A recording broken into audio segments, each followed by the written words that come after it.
Hello everyone, स्वागत है आपका कृष्णात्रे क्लासेस में। अभी तक हम लोग क्लास 11th की फिजिक्स में यूनिट एंड मेजरमेंट वाला चैप्टर कंप्लीट कर चुके हैं। आज हम लोग अपना नया टॉपिक स्टार्ट करेंगे और टॉपिक है हमारा आज का वेक्टर। आज हम लोग जो वेक्टर में कवर करेंगे, सिंपल एक इंट्रोडक्टरी पार्ट होगा वेक्टर का। कोई ऐसा नहीं है कि पहले ही लेक्चर में मैं बिल्कुल टफ क्वेश्चंस करवाना स्टार्ट कर दूंगा। बिल्कुल बेसिक से स्टार्ट करेंगे, बेसिक को ही लेके चलेंगे, उसके बाद धीमे धीमे हम अपना लेवल आगे लेकर जाएंगे। तो आज के लेक्चर में जो हम वेक्टर स्टार्ट करेंगे बिल्कुल बेसिक होगा। हो सकता है इसमें कुछ भी तुम लोगों को नया सीखने को ना मिले अगर तुम लोग पहले से कहीं इस टॉपिक को पढ़ चुके हो, ठीक। लेकिन जो नए बच्चे हैं उनके लिए हम बेसिक से स्टार्ट करेंगे।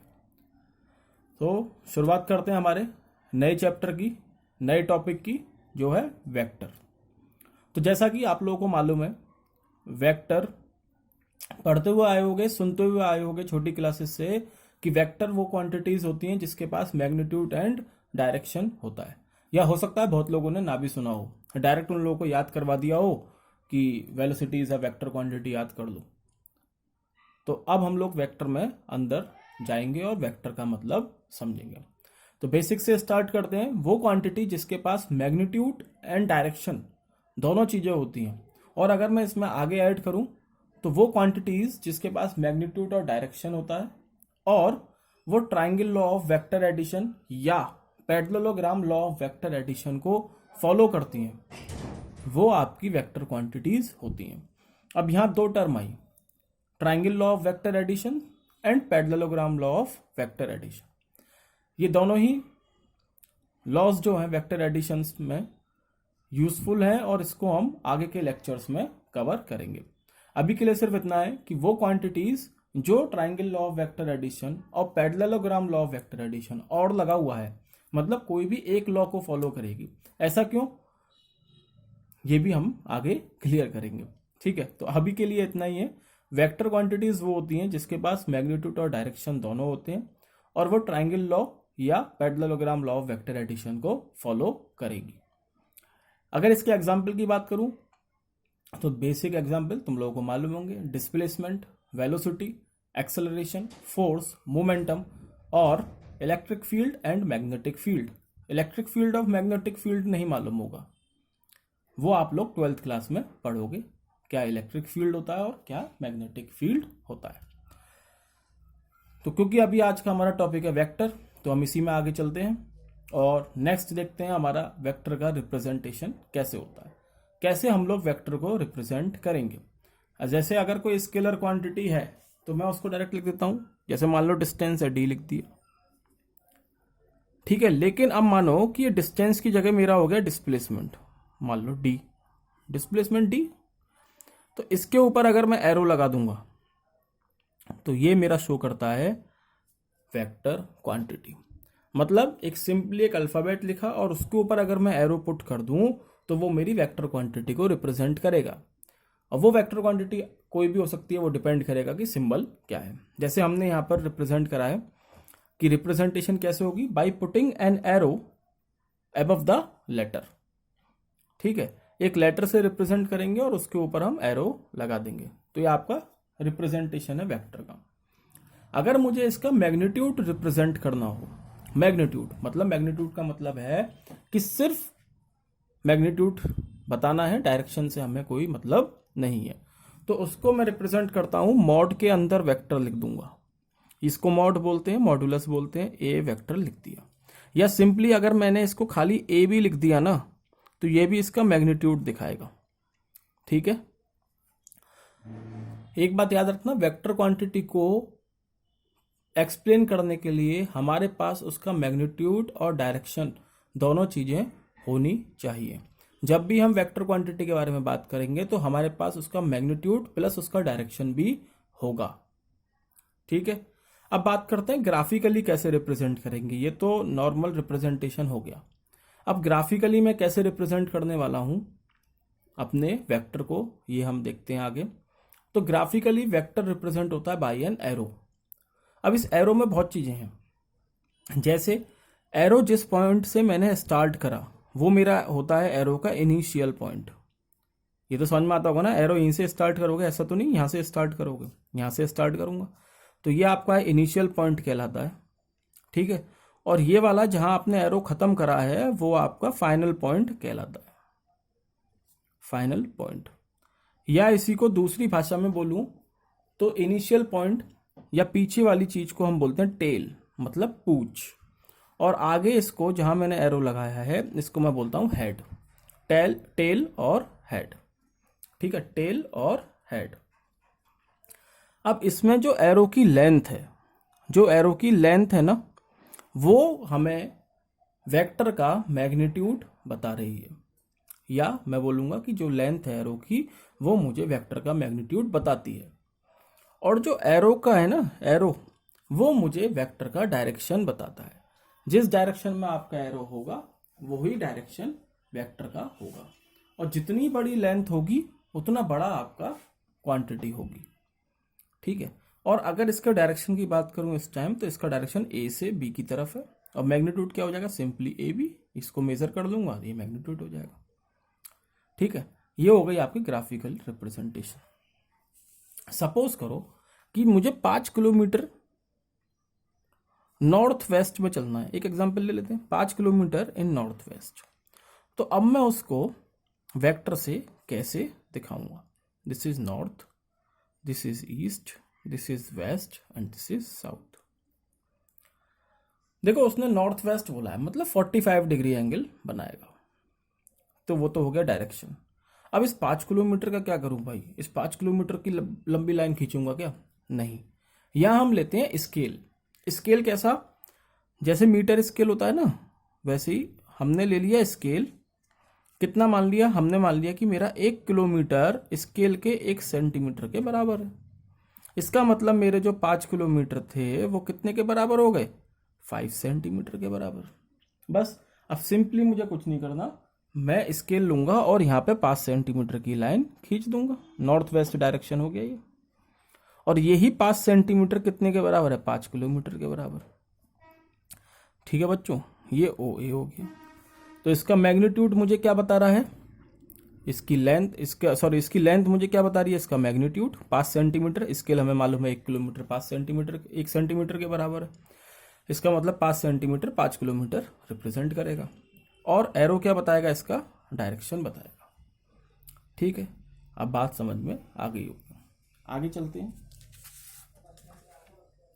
आगे हम लोग देखने वाले हैं काइंड ऑफ वेक्टर्स, कुछ वेक्टर्स के काइंड्स, टाइप, जो बेसिक टर्म्स होती हैं, जो कहीं यूज होती हैं तो आप लोगों को डाउट ना हो, इसलिए हम लोग उसको डिस्कस करने वाले हैं। जैसा मैंने बोला बेसिक पार्ट है, बेसिक इंट्रोडक्शन है। हो सकता है मैं इंट्रोडक्शन को भी 2 पार्ट में डिवाइड कर दूं, या इसी को इंट्रोडक्शन रख के अगले पार्ट में, डिपेंड करता है अभी मैं कितना कवर कर लेता हूं। तो देखते हैं काइंड ऑफ वेक्टर्स। पहला है आपका इक्वल वेक्टर। तो मैंने तुम लोगों को बोला कि वेक्टर डिफाइन करने के लिए या वेक्टर क्वांटिटी दिखाने के लिए मेरे पास 2 चीजें होना जरूरी है, one is magnitude and another one is direction.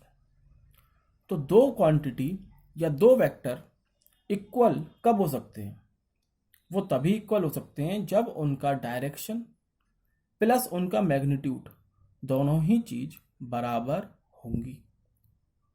मतलब मैग्नीट्यूड उनका बराबर होना चाहिए और डायरेक्शन उनकी सेम होनी चाहिए, तभी मैं उनको इक्वल वेक्टर बोल पाऊंगा। मान लो कि कोई वेक्टर 1 किलोमीटर का है in the north west direction, और दूसरा वेक्टर भी 1 किलोमीटर का है लेकिन नॉर्थ ईस्ट डायरेक्शन में, तो क्या मैं उसको इक्वल वेक्टर बोलूंगा, नहीं बोलूंगा, क्योंकि वेक्टर हमेशा मैग्नीट्यूड और डायरेक्शन दोनों से मिलके कंबाइंड होके डिफाइन होता है। अगर एक भी चीज मेरी डिफरेंट है तो मैं उनको इक्वल वेक्टर नहीं बोल सकता। मैंने क्या बोला, नॉर्थ, साउथ, ईस्ट और ये वेस्ट।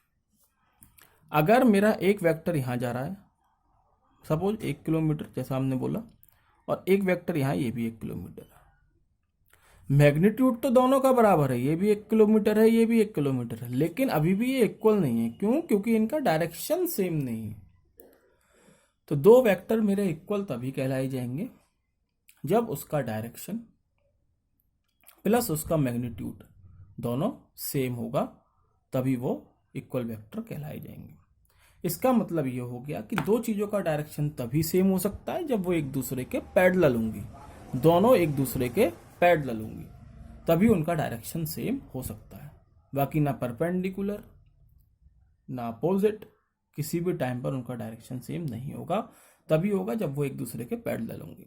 तो इक्वल वेक्टर्स के लिए मेरे पास क्या कंडीशन निकली? दोनों का मैग्नीट्यूड बराबर होगा और दोनों एक दूसरे के पैरेलल होंगे। ठीक, आगे चलते हैं। फ्री वेक्टर और फिक्स्ड वेक्टर ज़्यादा इंपॉर्टेंट टर्म नहीं है, मैंने इंक्लूड कर लिए, गिवन थी इसलिए, लेकिन ज़्यादा इंपॉर्टेंट नहीं है। सिंपल याद रख सकते हो, वो वेक्टर जिसका इनिशियल पॉइंट फिक्स नहीं होता उसको मैं फ्री वेक्टर बोलता हूँ।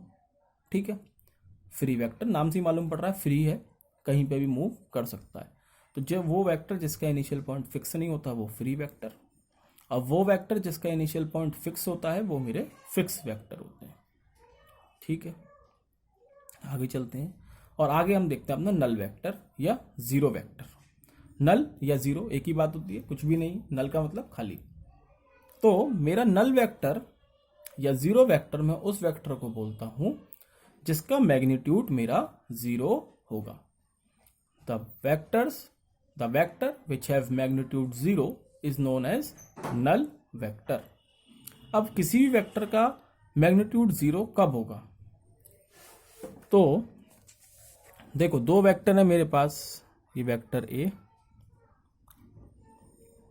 और इसी से आगे मैंने बना दिया वेक्टर बी।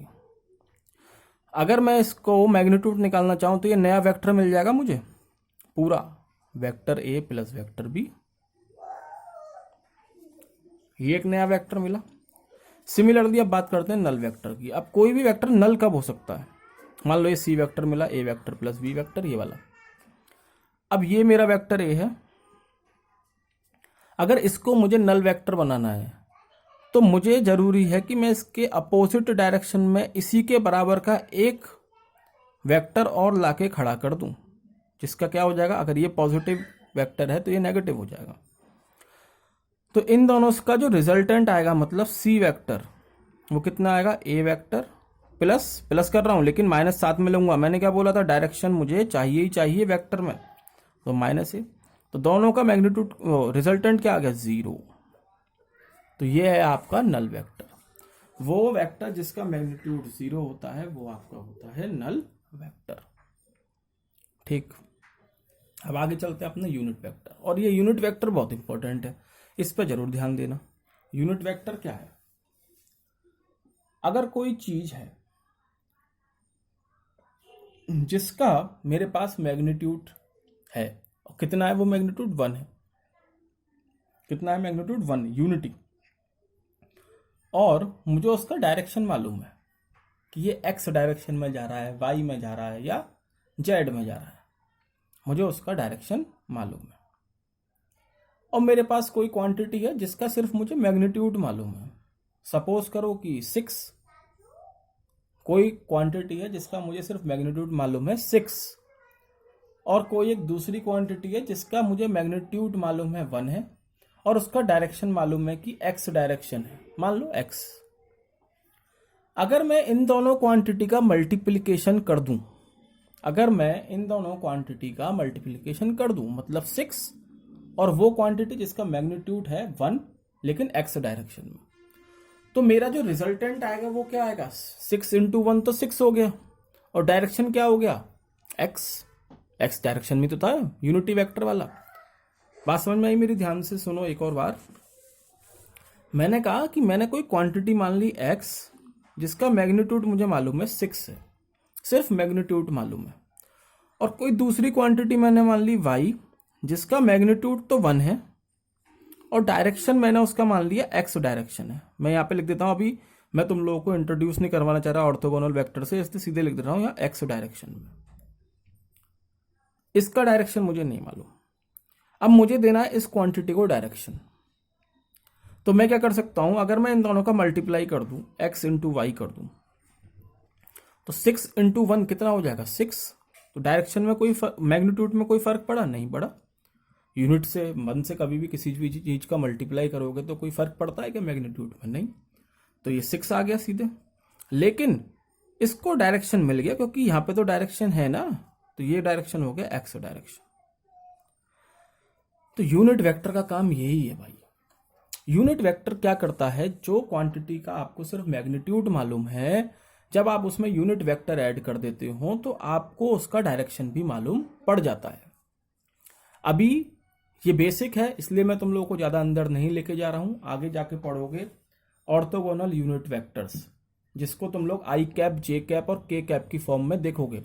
आई कैप का मतलब होता है एक्स डायरेक्शन में, जे कैप का मतलब होता है वाई डायरेक्शन में, और के कैप का मतलब होता है जेड डायरेक्शन में। इनका मैग्नीट्यूड कुछ नहीं होता, मैग्नीट्यूड इनका यूनिटी होता है, 1 होता है, लेकिन इनके पास डायरेक्शन होता है एक्स, वाई और जेड। ठीक है, तो ऐसे वेक्टर्स को मैं यूनिट वेक्टर बोलता हूं। अब देखो, यूनिट वेक्टर को रिप्रेजेंट करते हैं हम कैप लगा के ऊपर। हमने मान लिया कोई वेक्टर है ए कैप। अब ये ए कैप का मतलब है कि यूनिट वेक्टर है, इसका मैग्नीट्यूड 1 है, ठीक, और डायरेक्शन इसका कुछ है, कोई भी डायरेक्शन होगा इसका। अब मेरे पास कोई वेक्टर है ए जिसका मुझे सिर्फ मैग्नीट्यूड मालूम है, मतलब ए वेक्टर का मैग्नीट्यूड मालूम है बस। अगर मैं इन दोनों का मल्टीप्लाई कर दूं तो मुझे पूरा वेक्टर मिल जाएगा, क्योंकि ये तो रहा मैग्नीट्यूड उस वेक्टर का ए का, और ये रहा उसका डायरेक्शन ए कैप। तो मुझे जो मिलेगा वो क्या मिल जाएगा, पूरा वेक्टर ए। मैंने क्या बोला था, वेक्टर को डिफाइन करने के लिए हमेशा उसका मैग्नीट्यूड और डायरेक्शन दोनों चीजें मेरे पास होनी चाहिए। तो ये रहा मैग्नीट्यूड और ये आ गया इससे डायरेक्शन यूनिट कैप से। और यहीं से अगर तुम यूनिट वेक्टर का फॉर्मूला निकालोगे तो ए कैप मेरा क्या हो जाएगा, vector A divide by magnitude of vector A. इसका मतलब किसी भी वेक्टर में अगर उसके मैग्नीट्यूड का डिवाइड कर दोगे तो तुम्हें उसका यूनिट वेक्टर मिल जाएगा, मतलब उसका सिर्फ तुम्हारे पास डायरेक्शन रह जाएगा, मैग्नीट्यूड खत्म हो जाएगा। ये सिंपल सी बात है। आशा करते हैं आप लोगों को यूनिट वेक्टर समझ में आ गया होगा। नहीं आया तो एक बार वीडियो रिपीट करके देखना। यूनिट वेक्टर इंपॉर्टेंट है, ऐसे ही मत छोड़ना। ठीक, आगे चलते हैं। तो यही देखो मैंने यहां लिखा है, ए वेक्टर कितने के बराबर होगा, magnitude of A multiply by unit vector of A cap. आगे चलते हैं और हम देखते हैं अपना कोलिनियर वेक्टर। तो कोलिनियर टर्म आप लोगों ने मैथमेटिक्स में भी कई बार सुनी होगी, वेक्टर में भी आ रही है। और कोलिनियर वेक्टर वो होते हैं जो एक दूसरे के पैरेलल होते हैं, या ये बोलूं जो एक सेम लाइन के पैरेलल होंगे। मतलब ये दो वेक्टर है, इनके पैरेलल मैंने एक लाइन और खींच दी। अब ये दोनों ही वेक्टर इस लाइन के पैरेलल हैं, तो वो वेक्टर जो एक सेम लाइन के पैरेलल होंगे वो मेरे कोलिनियर वेक्टर होते हैं। लेकिन उनका मैग्नीट्यूड कुछ भी हो सकता है, जरूरी नहीं है कि दोनों का मैग्नीट्यूड बराबर हो।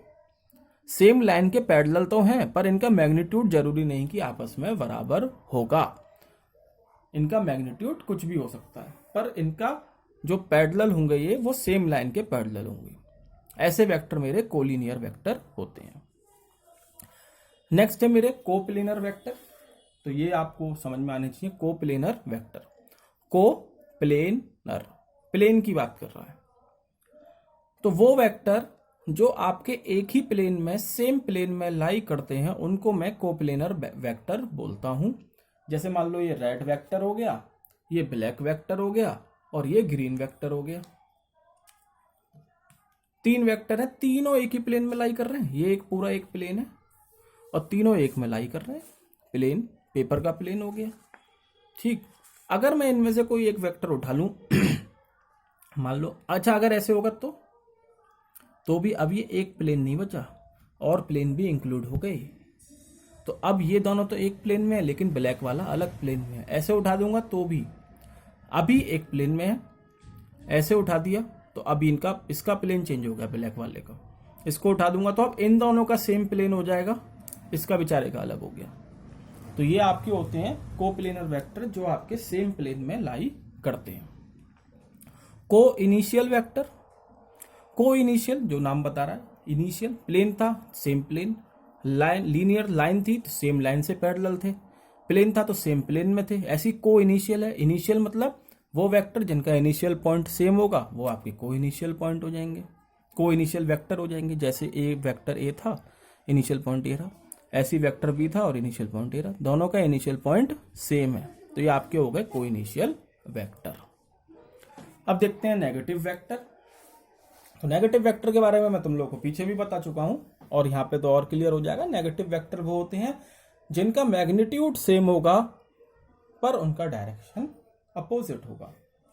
जैसे मेरा कोई वेक्टर है जो इस डायरेक्शन में जा रहा है, वेक्टर ए, और सेम वेक्टर सेम मैग्नीट्यूड का वेक्टर है लेकिन डायरेक्शन अपोजिट में जा रहा है, तो ये हो जाएगा minus A vector. Same magnitude but opposite direction, these types of vectors are known as negative vector. ठीक, ये आपका हो गए कुछ टर्म्स जो आपको वेक्टर में सुनने को मिलेंगे। अब हम देखते हैं एडिशन और subtraction of vector by graphical method. देखो ग्राफिकल मेथड आज कवर करेंगे, उसके बाद जो triangular law of vector addition है, parallelogram law of vector addition है और उनसे रिलेटेड जो न्यूमेरिकल्स हैं वो हम अपने अपकमिंग लेक्चर्स में कवर करेंगे। ज़्यादा तेज नहीं भागना है, ये बेसिक पार्ट है इसलिए आज पूरा कवर करना है। ग्राफिकल मेथड इंपॉर्टेंट है लेकिन इतना भी नहीं है जितना ट्रायंगुलर लॉ और पैरेललोग्राम लॉ आपकी इंपॉर्टेंट है, इसलिए मैंने इसको अपने बेसिक इंट्रोडक्शन पार्ट में ही इंक्लूड कर दिया है। मालूम होना चाहिए लेकिन कि होता क्या है। तो ग्राफिकल मेथड ये बोलता है कि जैसा मैंने तुम लोगों को बताया था कि वेक्टर का एक हेड होता है और एक टेल होती है, ये टेल है ये हेड है। तो ग्राफिकल मेथड ये बोलता है कि अगर मेरे पास दो वेक्टर या दो से ज्यादा, अभी देखेंगे, अगर मेरे पास दो वेक्टर गिवन है और उसका मुझे रिजल्टेंट निकालना है, रिजल्ट निकालना उन दोनों से मिलके एक सिंगल वेक्टर बनाना है। तो मैं कैसे बनाऊंगा? पहले वेक्टर का हेड लूंगा और दूसरे वेक्टर की टेल लूंगा और उसको पहले वेक्टर की हेड पे रख दूंगा। मान लो ये वेक्टर है, ये टेल है, ये हेड है। सिमिलरली ये भी एक वेक्टर है, ये हेड है, ये टेल है। तो इस वेक्टर को लिया और इसके हेड पे मैंने दूसरे वेक्टर की टेल रख दी, तो मुझे इन दोनों का रिजल्टेंट कैसे मिलेगा? तो पहले वेक्टर की टेल से मैं दूसरे वेक्टर का हेड कनेक्ट करूंगा तो मुझे रिजल्टेंट मिल जाएगा। देखो पहला वेक्टर हमने मान लिया ए वेक्टर, इसके हेड से मैंने टेल कनेक्ट कर दी, ठीक है। और जो रिजल्टेंट मुझे मिला वो कैसे मिला? पहले वेक्टर की टेल से दूसरे वेक्टर का हेड कनेक्ट करके, ये टेल ये हेड ऐसे कनेक्ट करके, तो ये मुझे रिजल्टेंट देगा। और ये रिजल्टेंट कितने के बराबर होगा? Vector A plus vector B के बराबर होगा, ठीक है। अब तुम कहोगे सर ऐसा भी तो हो सकता है कि वेक्टर ए हमें पहला ना दे रखा हो, पहले हमें वेक्टर बी दे दिया हो, तो कैसे करोगे? तो नहीं ऐड होगा? हो जाएगा। देखो कैसे होगा। बेसिक कंसेप्ट वही है, पहले वेक्टर की हेड से दूसरे वेक्टर की टेल को ज्वाइन करना है। तो इस बार मुझे जो पहला वेक्टर दे रखा है वो वेक्टर बी दे रखा है, मतलब ये वाला। तो इसके हेड से, ये इसका हेड है, इसके हेड से मैं दूसरे वेक्टर की टेल को ऐड कर दूंगा। ये यहां दिख नहीं रहा होगा, स्क्रीन छोटी बढ़ रही है, चलिए तो कोई नहीं, यहां पे देख लेते हैं। ये पहला वेक्टर बी हो गया, इसका हेड ये है, और वेक्टर ए की टेल कहाँ है? ये वाली, ज्वाइन कर दी। मैंने क्या बताया था? पहले वेक्टर के हेड से दूसरे वेक्टर की टेल को ऐड करना है, ज्वाइन करना है। तो ये पहले वेक्टर का हेड हो गया, दूसरे वेक्टर की टेल कहाँ? ये है, जो कि वेक्टर ए अब हमारा दूसरा वेक्टर हो गया। और रिजल्टेंट कैसे मिलेगा? पहले वेक्टर की टेल से दूसरे वेक्टर का हेड ज्वाइन कर दूंगा, तो पहले वेक्टर की टेल से दूसरे वेक्टर का हेड ज्वाइन कर दिया। तो हमने इसके रिजल्टेंट को नाम दिया आर डैश वेक्टर, और आर डैश कितना आया? बी वेक्टर प्लस ए वेक्टर, क्योंकि हमने बी पहले लिया इसलिए बी पहले लिखेंगे।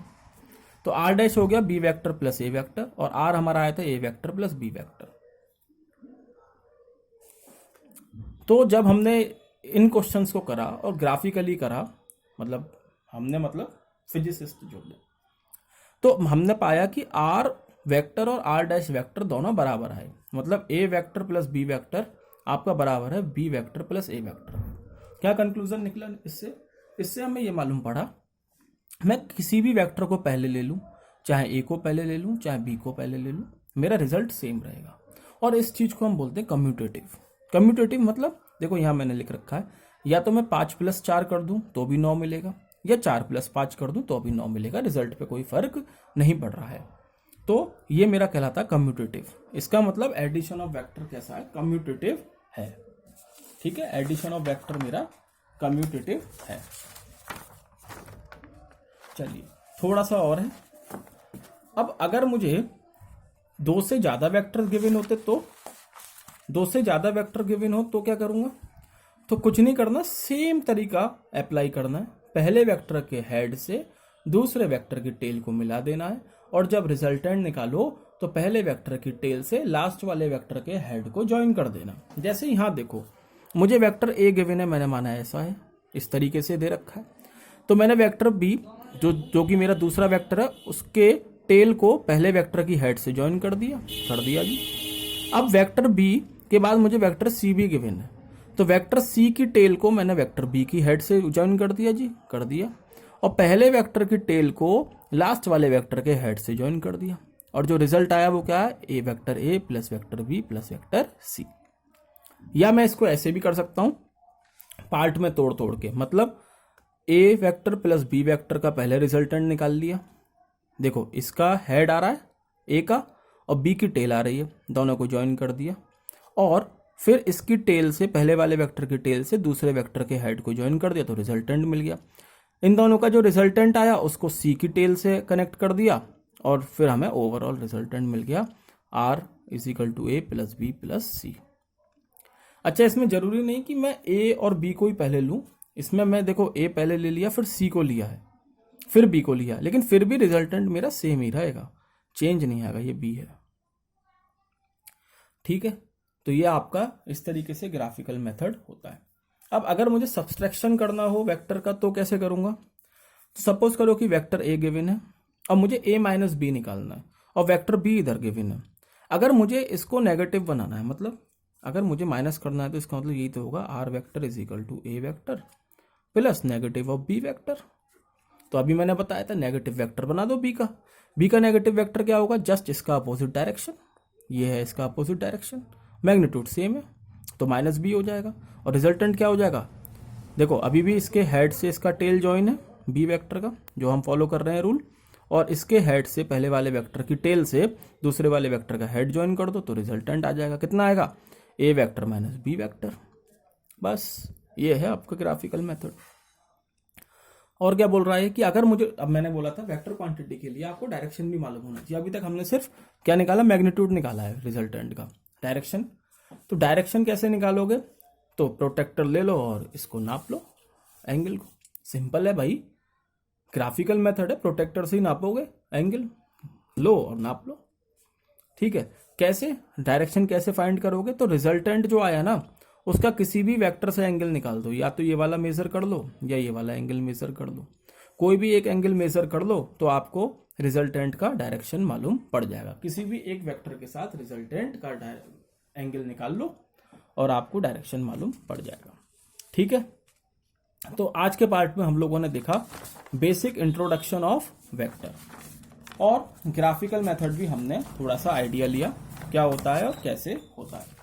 अब जो नेक्स्ट वीडियो बनाएंगे वो हम triangle law of vector addition पे बनाएंगे, जहां से आपका मेन वेक्टर स्टार्ट होगा। आज ये चीजें हमें आना जरूरी था, बेसिक आइडिया वेक्टर का लगना जरूरी था, इसलिए आप लोगों को ये लेक्चर इस में इंक्लूड करा गया है, इस सिलेबस में इंक्लूड करा है। अब हम लोग अगले लेक्चर में triangle law of vector addition start करेंगे। Triangle law of vector addition भी यही जो आपने पढ़े हैं ना, ग्राफिकल मेथड, यही चीज है, लेकिन वो एनालिटिकल मेथड है। एनालिटिकल मेथड में क्या होगा? आपके पास एक फॉर्मूला आ जाएगा, आपको उससे क्वेश्चन सॉल्व करने हैं। तो ग्राफिकल मेथड थोड़ा टिपिकल हो जाता है कई बार, ठीक है, तो वहां आपको सीधे फॉर्मूला आएगा, वो याद कर लेना, समझ लेना है और उसको अप्लाई करना सीखना है।